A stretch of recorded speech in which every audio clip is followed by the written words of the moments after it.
Thank you, Chairman Pappas. And I also want to thank all of our witnesses, both new and returning, for participating today. And Chairman, thank you for hosting this joint hearing here. I'm also glad that we're joined by our colleagues from the Technology Modernization Subcommittee. Good to see you, Chairman Mervan and Ranking Member Rosendale.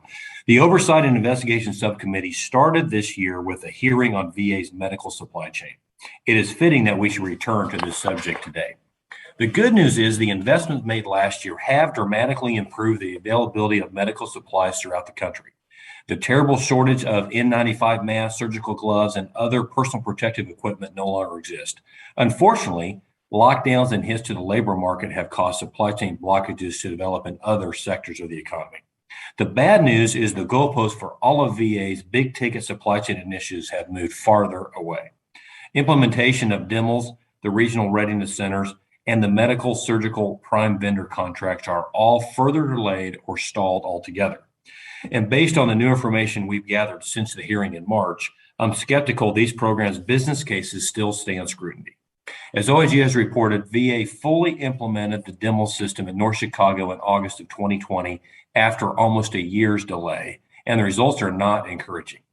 DIMLs failed to satisfy nearly half of the medical center's business requirements, and solutions are in the works for only a handful of these gaps. This should come as no surprise. A study the VA commissioned from MITRE Corporation in 2018 predicted this.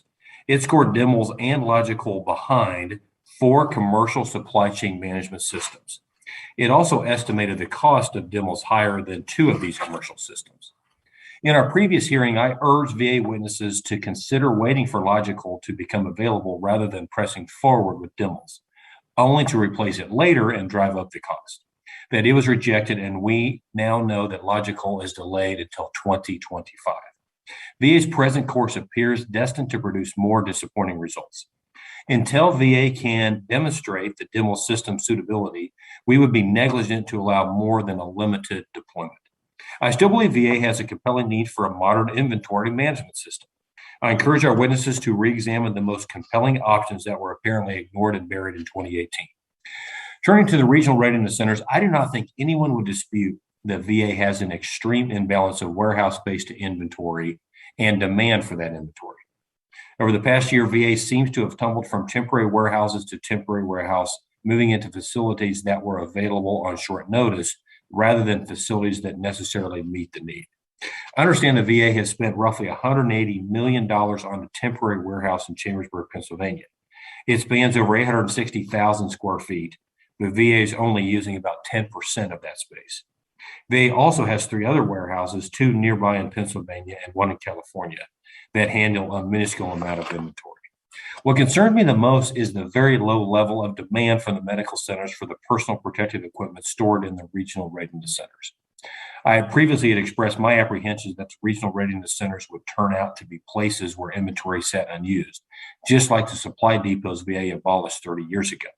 That may not be the plan, but it clearly seems to be what's happening now. Ranking Member Bost, Chairman Pappas, and I put forward H.R. 2082, the Supply Chain Resiliency Act, that would allow the VA to partner with DoD to gain access to its War Stopper program.